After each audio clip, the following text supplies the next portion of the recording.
Buenas noches, amados. Qué gozo estar con ustedes. Qué bendición. Es un privilegio. Yo quiero alabar, glorificar, exaltar el nombre de Dios en esta noche. Primero, porque el Señor obró para que esté aquí con ustedes. El Señor nos guardó a mi esposa y a mí en el vuelo de una manera maravillosa. Nos ayudó el Señor a escoger el avión que debíamos venir, porque teníamos 3 vuelos para escoger, pero este era exactamente el que Dios proveyó, porque fue un vuelo directo y en menos de 3 horas estábamos acá ya. Gracias por orar, que Dios bendiga. También quiero dar gracias a Dios por ustedes que están acá. En medio de la batalla del tráfico y de la lluvia y de todos los obstáculos, aquí están. Y damos gloria y honra y alabanza a nuestro Dios por ello. Pero también en esta noche quiero alabar y glorificar y exaltar el nombre del Señor por los líderes de esta obra.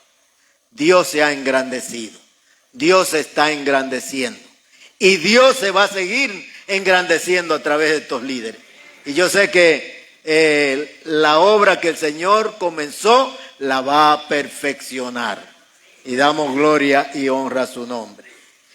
Y como decía el hermano Nini, hoy es un día de gloria, alabanza y exaltación para Dios, porque nos permite celebrar garajes.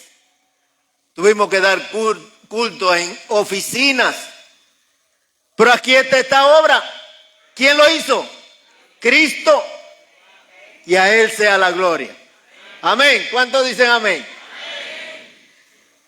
1986. O sea, las partes que entran en la composición de un todo. Entonces, ¿qué significa un crecimiento integral de la iglesia? Significa que la iglesia debe crecer. ¿Cómo? Completamente. La iglesia debe crecer enteramente.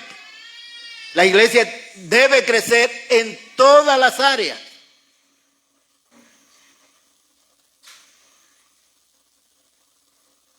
Tenemos un ejemplo en Cristo Jesús de crecimiento. A los 12 años, Él es un modelo de crecimiento integral. ¿Por qué? Porque en Lucas 2:52 dice que Jesús crecía ¿en qué? En sabiduría, en estatura y en gracia para con Dios y los hombres. En otras palabras, Jesús crecía en lo intelectual. Jesús crecía en el tamaño, la estatura, en lo físico. Pero Jesús crecía también en ¿qué más? En lo espiritual, en gracia para con Dios, y en lo social, la relación con los demás, en gracia para con los hombres. Un crecimiento ¿cómo? Dígame, integral en todas las áreas. Ahora, la primera iglesia en Hechos es un modelo también de crecimiento integral. ¿En cuáles áreas creció la iglesia de Hechos? ¿En cuáles áreas? En todas las áreas. La iglesia en Hechos creció en todas las áreas. Creció en lo numérico, ¿sí o no? Creció en lo espiritual, ¿sí o no? Creció en lo social. Creció en todas las áreas. La pregunta entonces para este tiempo es, ¿y la iglesia de hoy? ¿Cómo está el crecimiento? ¿Está la iglesia creciendo en todas las áreas? Bueno, durante estos días vamos a ver, con la ayuda de Dios, la clave para el crecimiento integral de la iglesia. esta primera conferencia, la iglesia necesita crecer en Cristo. Es sumamente importante. Estamos celebrando, ¿qué cosa estamos celebrando? La Semana Santa. ¿Y qué es la Semana Santa? Es la muerte de Cristo. Entonces, es importante crecer en Cristo. La iglesia necesita crecer en Cristo. ¿Por qué? Bueno, necesita crecer en Cristo por 3 razones. Y quiero que anoten la primera razón.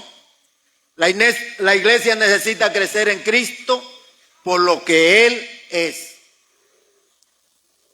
La iglesia necesita crecer en Cristo por lo que Él es en relación con la iglesia. En Mateo 16, anoten, Mateo 16, 16 al 18, el Señor Jesucristo había hecho una pregunta a los discípulos. ¿Quién dicen los hombres que es el Hijo del Hombre? Y había muchas opiniones en cuanto a lo que cree los de afuera. Pero Él hizo una pregunta específica. ¿Quién dicen ustedes que soy yo? O sea, porque a Jesús no le interesa la opinión de la gente en cuanto a Él, pero sí la opinión que tienen los creyentes. ¿Por qué? Porque eso indica ¿qué? La convicción que ellos tienen. La respuesta que dio Pedro fue fantástica. Dice, respondiendo, Mateo 16, 16, respondiendo Simón Pedro dijo, tú eres el Cristo, el Hijo del Dios viviente. ¿Qué respuesta, verdad? Tú eres ¿qué? El Cristo, el Hijo del Dios viviente. ¿Y qué respondió Jesús? Entonces le respondió Jesús, bienaventurado eres Simón, hijo de Jonás, porque no te lo reveló carne ni sangre, sino mi Padre que está en los cielos. Es una respuesta de arriba, Pedro. Es una respuesta de Dios. Lo que tú has dicho es exactamente lo que deben creer todos aquellos que me siguen. Y dice más el Señor Jesucristo, y yo también te digo que tú eres Pedro, y sobre esta roca, ¿qué dice? Edificaré mi iglesia y las puertas del Hades no prevalecerán contra ella.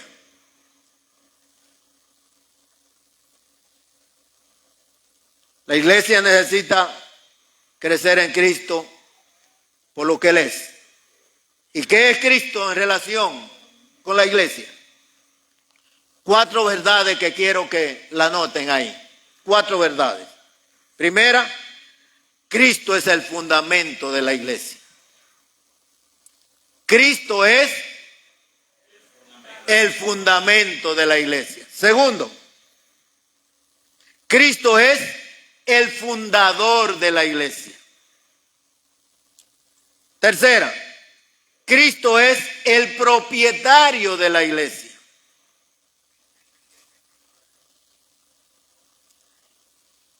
Y cuarta, Cristo es el protector de la iglesia.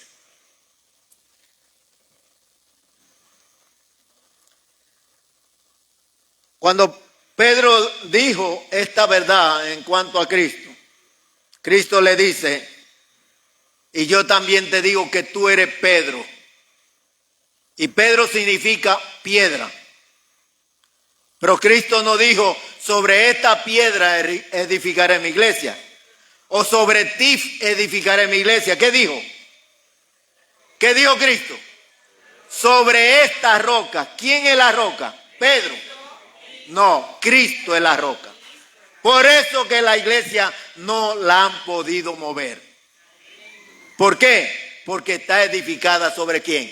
Sobre Cristo, que es la roca. Una roca inconmovible. Pero también Cristo dijo, edificaré mi iglesia. Él es el edificador de la iglesia. Él es quien la fundó. Él es quien la formó. Ahí está en en futuro, porque la iglesia no existía todavía. La iglesia fue edificada ¿cuándo? ¿Cuándo fue fundada la iglesia? En Hechos capítulo 2. Y eso lo vamos a ver mañana, si Dios lo permite. Edificaré mi iglesia. ¿Qué dice el Señor Jesucristo? ¿Edificaré la iglesia del pastor fulano? ¿De mengano? ¿De sutano? No, Señor. Edificaré mi iglesia. ¿De quién es la iglesia? De Cristo, solo de Él. Él es el dueño.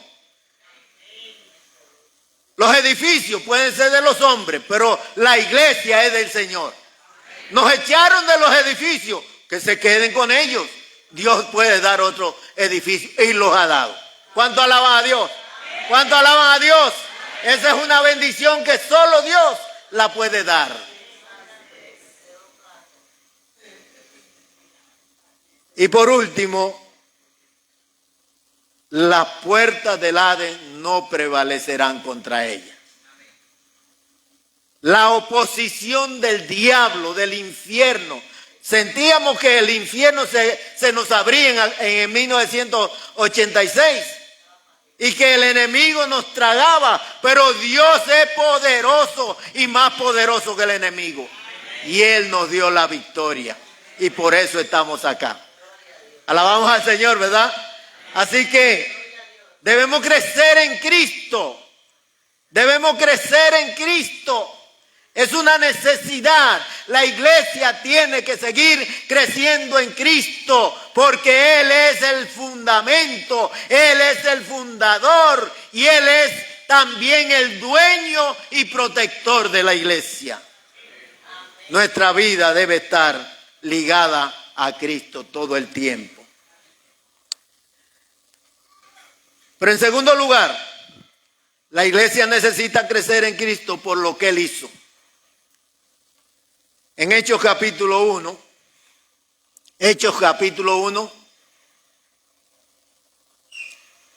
versículo 1 al 3. Hechos 1, 1 al 3. Dice así: en el primer tratado, Teófilo, hablé acerca de todas las cosas que Jesús comenzó a hacer y a enseñar hasta el día en que fue recibido arriba, después de haber dado mandamiento por el Espíritu Santo a los apóstoles que había escogido, a quienes también, después de haber padecido, se presentó vivo con muchas pruebas indubitables, apareciéndosele durante 40 días y hablándole del reino de Dios. El versículo 1 dice: en el primer tratado, Teófilo, y ese es un buen nombre para los que quieren tener hijos, varones, porque Teófilo significa amante de Dios. Así que si su hijo le nace varón, es un buen nombre, amante de Dios. Hablé acerca de todas las cosas que Jesús comenzó a hacer. Amado, el primer tratado está todo lo que Cristo sufrió, todo lo que Cristo hizo. En el primer tratado. ¿Y cuál es el primer tratado? El Evangelio de Lucas, exactamente. En el Evangelio de Lucas está todo lo que Cristo hizo. Ahora es muy importante que subrayen eso, comenzó a hacer, porque la obra de Cristo no terminó cuando Él ascendió. La obra de Cristo siguió. Pero aquí vamos a ver lo que hizo Cristo en el primer tratado. ¿Qué hizo Cristo? 3 cosas que quiero resaltar. La primera es: Cristo sufrió por la iglesia. ¿Cuál es la primera? Cristo fue traicionado, vendido por 30 piezas de plata, apresado, flagelado, cargado con la cruz, crucificado, herido con una lanza, coronado de espinas. Todo eso lo sufrió Cristo. ¿Por quién? Por la iglesia. ¿Y quién es la iglesia? Nosotros, exactamente. En otras palabras, podemos decir, Cristo fue traicionado por mí, vendido por mí, apresado por mí, flagelado por mí, cargado con la cruz por mí, crucificado por mí, herido con una lanza por mí, coronado de espinas por mí.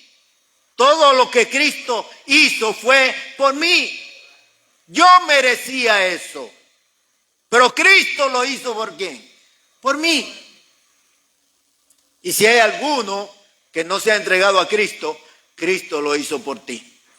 Entrégale tu vida a Él. Él sufrió por ti. Y lo hizo para darte perdón, para darte libertad, para darte esperanza, para darte salvación, para darte vida eterna, para darte seguridad. Solamente en Cristo está todo eso. Solo en Cristo.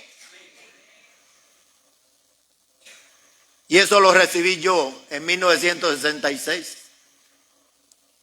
Y doy gracias a Dios porque me ha ido muy bien. Doy gracias a Dios porque todo el Señor me lo ha dado. Sin yo merecerlo, solo por su gracia. ¿A cuánto se lo ha dado el Señor? También. Es una bendición especial. Pero Cristo no solamente sufrió, Cristo murió por la iglesia. La muerte más cruel a un inocente la sufrió Cristo.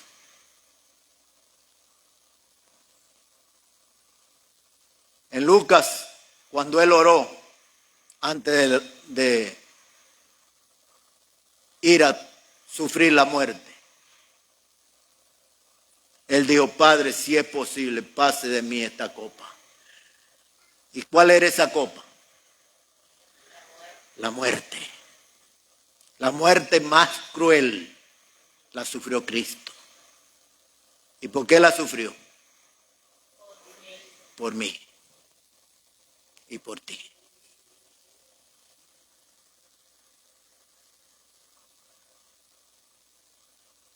Y es así que era inocente, que Pilato dijo en Lucas 23:4, ningún delito hallo en este hombre. Amado, Pilato, ese impío, dice, ningún delito hallo en este hombre. O sea, una persona no creyente diciendo eso.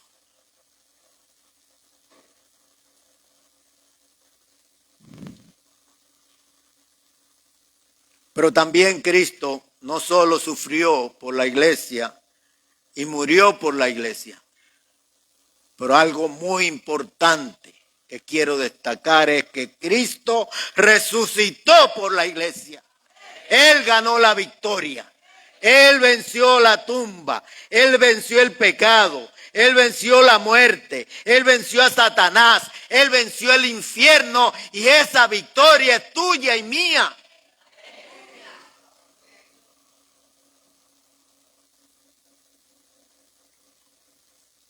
Primera Corintios 15, 55 al 57 dice: ¿Dónde está, oh muerte, tu aguijón? ¿Dónde, oh sepulcro, tu victoria? Ya que el aguijón de la muerte es el pecado y el poder del pecado la ley. Mas gracias sean dadas a Dios que nos da la victoria por medio de nuestro Señor Jesucristo. Qué lindo nosotros haber experimentado esa bendición de tener la victoria en Cristo.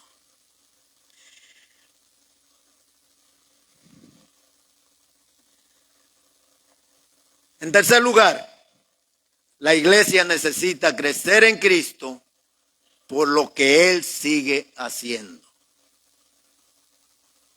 La iglesia necesita crecer en Cristo por lo que Él sigue haciendo. Recuerden que en Hechos dice lo que comenzó a hacer. Versículo 1. Pero hecho es todo lo que Jesús siguió haciendo. ¿Y qué siguió haciendo Cristo? El comentarista bíblico Vernon J. McGee, el preferido de mi esposa, no de Vernon J. McGee, sino del comentario, porque ya Vernon J. McGee está con el Señor. Él dice que Cristo sigue trabajando por el Espíritu Santo, usando a los apóstoles para dar testimonio en Jerusalén, Hechos 1, capítulo 1 al 7, en Judea y Samaria, Hechos capítulo 8, 8 al 12, y hasta lo último de la tierra, Hechos 13 a 28. Él divide el libro de los Hechos de esa manera. Repito, ¿alguien quiere que lo repita? Cristo sigue trabajando por el Espíritu Santo, usando a los apóstoles para dar testimonio en Jerusalén. Hechos capítulo 1 al 7. En Judea y Samaria. Hechos capítulo 8 al 12. Y hasta lo último de la tierra. Hechos capítulo 13 al 28. Cristo es central en el libro de los Hechos, amados hermanos. Se le menciona más de 123 veces en forma directa. En forma directa, más de 123 veces. Así que yo les animo a leer el libro de los Hechos. Ya me lo he leído montón de veces y sigo con él, porque es un libro maravilloso.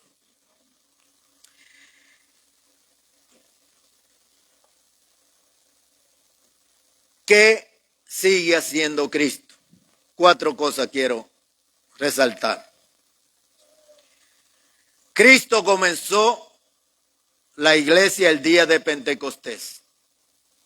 Cristo se fue al cielo, pero por medio del Espíritu Santo, Él fundó la iglesia en Hechos capítulo 2, versículo 4.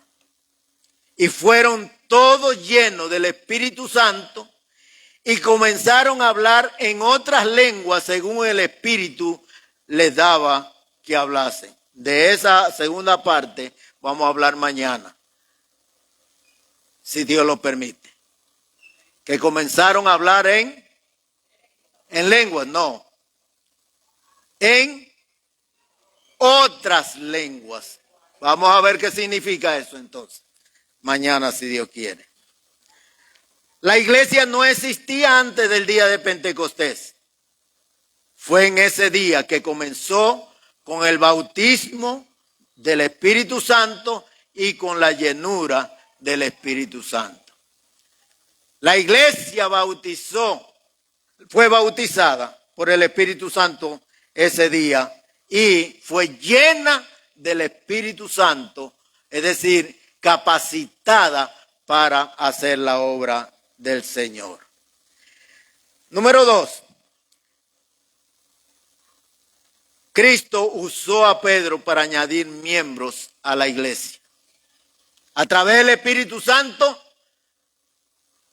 el Señor usó a Pedro para añadir miembros a la iglesia. En Hechos capítulo 2, Pedro dio el mensaje poderoso del Señor. Ese Pedro débil, ese Pedro que negó al Señor, ese Pedro que estaba de una manera ambivalente, es el Pedro que el Espíritu Santo llenó y lo usó para que miles vinieran a los pies de Cristo. Hechos capítulo 2, versículo 41 dice, así que los que recibieron su palabra. ¿Cuál es palabra? La palabra de Dios a través de Pedro. Fueron bautizados y se añadieron aquel día, ¿cuánto? Como 3,000 personas. En un solo mensaje. ¿Qué necesitamos nosotros hoy? Ese poder de Dios que nos use para que miles vengan a los pies de Cristo. ¿Y es posible eso? Sí es posible. Porque el mismo Señor de Pedro es nuestro Señor. Pero ese Pedro en su segundo mensaje, en Hechos capítulo 3, tocó la vida de mucha gente. Y el capítulo 4 de Hechos dice, versículo 4, pero muchos de los que habían oído la palabra creyeron, y el número de los varones era como 5,000. En otras palabras, la iglesia se estaba multiplicando de una manera gloriosa. Bueno, gracias a Dios, porque yo veo que aquí también se está multiplicando. Mire qué multitud tenemos acá. Alabado sea Dios. No importa la presa, no importa la lluvia, aquí estamos. Por la gracia de Dios y el poder del Señor en nuestra vida.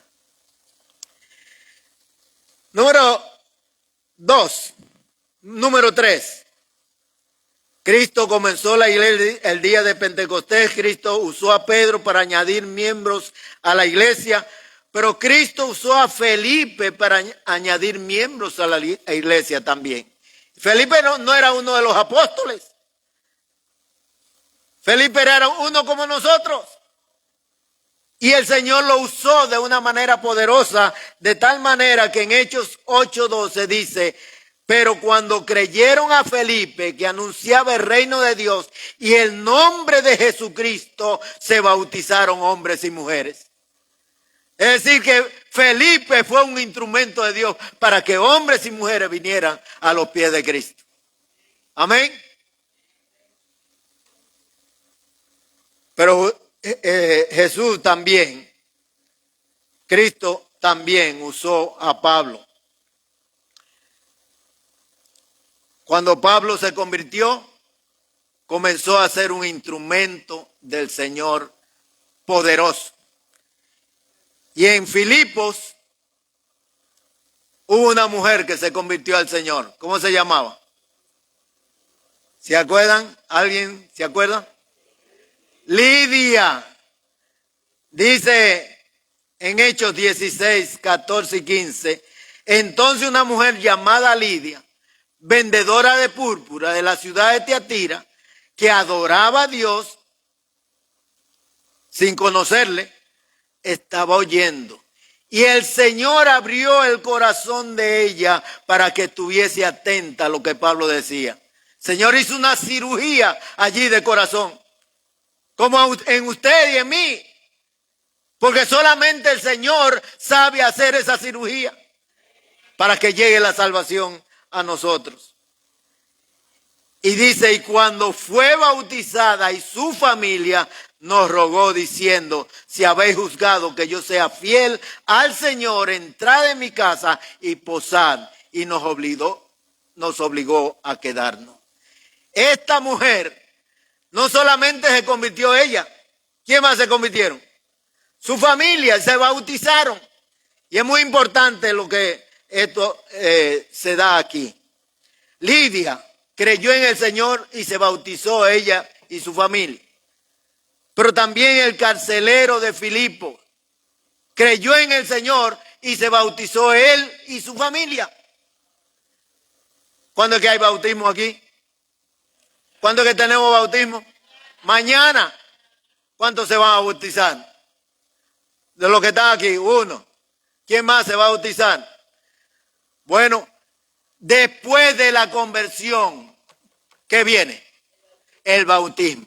Y de eso vamos a hablar en la tercera conferencia, pero quiero adelantarlo. Después de la conversión viene el bautismo. Y después del bautismo, ¿qué viene? El discipulado, que es el tercera conferencia. Y eso lo vamos a ver pronto. En cuanto al carcelero, Hechos 16, 30 al 33. Hechos 16, 30 al 33. Cuando Pablo le dijo no te haga nada porque se iba a matar, dice aquí, y sacándolo le dijo, señores, ¿qué debo hacer para ser salvo? Hermano, cuando hay un buen testimonio de los siervos y de los hijos de Dios, la gente que no conoce al Señor es tocada y quiere ser salvo. Y quiere entregarse a Cristo. Y quiere tener un encuentro de salvación. ¿Qué debo hacer para ser salvo? ¿Y qué le dice Pablo? ¿Qué le dice? Cree en el Señor Jesucristo y serás salvo tú y tu casa. ¿Qué es lo que tiene que hacer una persona para ser salva? Creer en Cristo. No hay otro camino, no hay otra verdad, no hay otra vida, dice San Juan 14, 6. Yo soy el camino, la verdad y la vida. Nadie viene al Padre sino por mí. Es Cristo, hay que predicarla a Cristo a la gente. Pero algo más, dice el versículo, y le hablaron la palabra del Señor a él y a todos los que estaban en casa. ¿Qué hay que hablar? La palabra de Dios. Hermano, tenemos que hablar la palabra de Dios, porque la palabra de Dios, y es la quinta conferencia, convence. La palabra de Dios cambia. La palabra de Dios transforma. La fe viene por el oír y el oír por la palabra de Dios.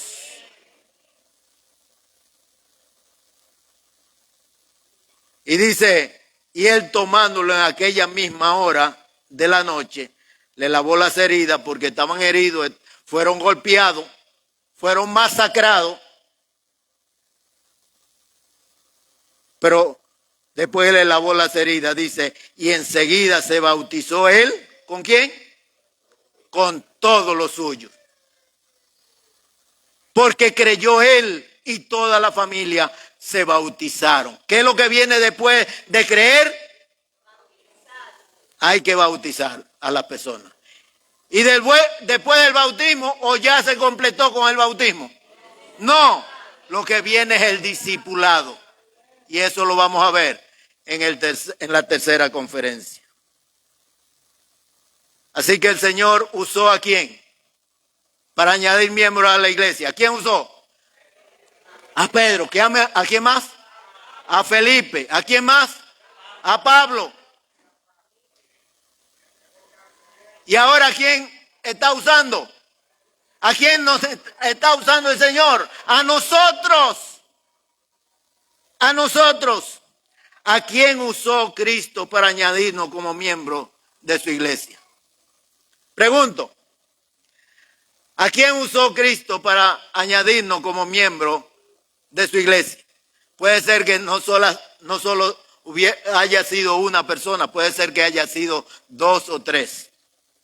Por ejemplo, en el caso mío, doña América y doña Magdalena Florenzán me hablaron de Cristo y me invitaron a la iglesia. El pastor Hilario Díaz me encuentra en una esquina de una calle y me dice, fue con su esposa en su carro, la esposa entró a la farmacia y él vino directamente donde mí y me dice, ¿y por qué usted no volvió a la iglesia? Digo, no, es que yo tengo que dejar muchas cosas. No, usted no puede dejar nada. Lo que usted tiene que humillarse ante el Señor.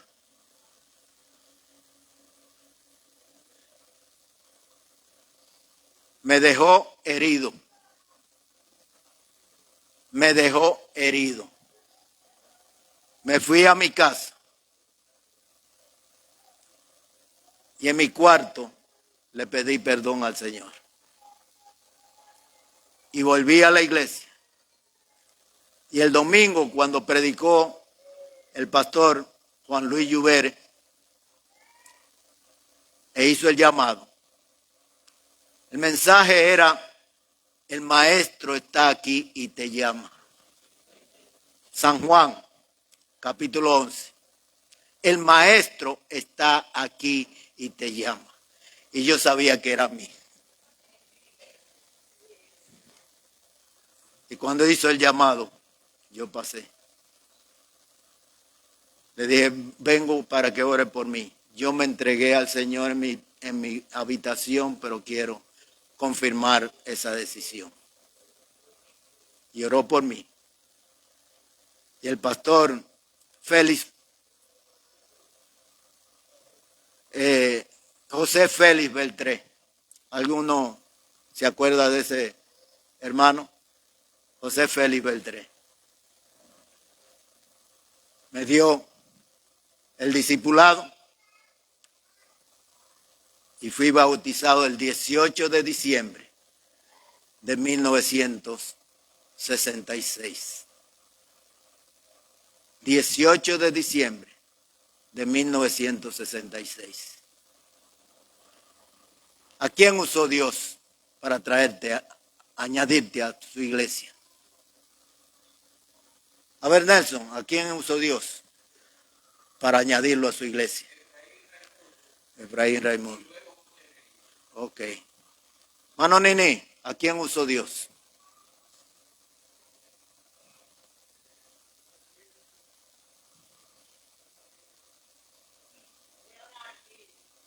Leonard Bir. ¿A quién usó Dios? ¿Ah? Al Espíritu Santo. Amén. De eso vamos a hablar mañana, si Dios quiere. Segunda conferencia. ¿A quién usó Dios? A su abuela. Aleluya. A Mercedes Mato. Ya se fue con el Señor. Pero ahí es un fruto. ¿A quién usó Dios? A Aníbal Vázquez. Gloria a Dios, su hermano. ¿A su hermano? Bendito sea Dios. A su hijo. Gloria a Dios. A ver.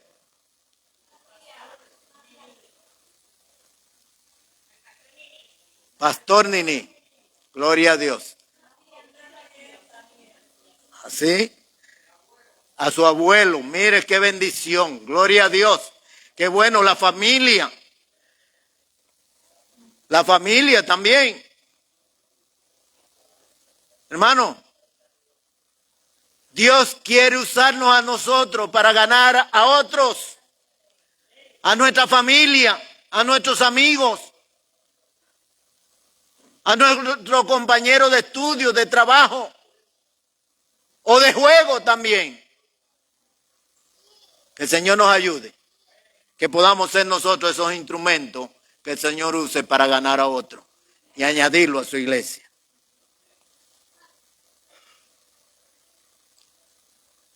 Termino preguntando, ¿por qué la iglesia necesita crecer en Cristo? 3 razones. Por lo que Él es, por lo que Él hizo y por lo que Él sigue haciendo. Aleluya. Así que vamos a crecer en Cristo. Amén. Que el Señor nos ayude, que podamos este año ponernos la meta de crecer en Cristo. Pablo decía que él tenía la meta de crecer en Cristo. Y ojalá que esa sea la meta nuestra también. Nuestro mensaje tiene que ser, amados hermanos, y quiero decirlo claro esto. Quiero decir muy claro esto. Nuestro mensaje tiene que ser cristocéntrico. No es fábula. Es a Cristo que hay que predicar. ¿Cómo lo hizo quién? ¿Cómo lo hizo quién? Pedro. ¿Quién más? Pablo. ¿Quién más? Felipe. ¿Quién más? Todos los demás que han seguido y los nuestros que han pasado también vinieron a predicar a Cristo. Y hoy nosotros somos el fruto de ese trabajo. Que el Señor nos ayude a seguir ese ejemplo. Dios le bendiga ricamente.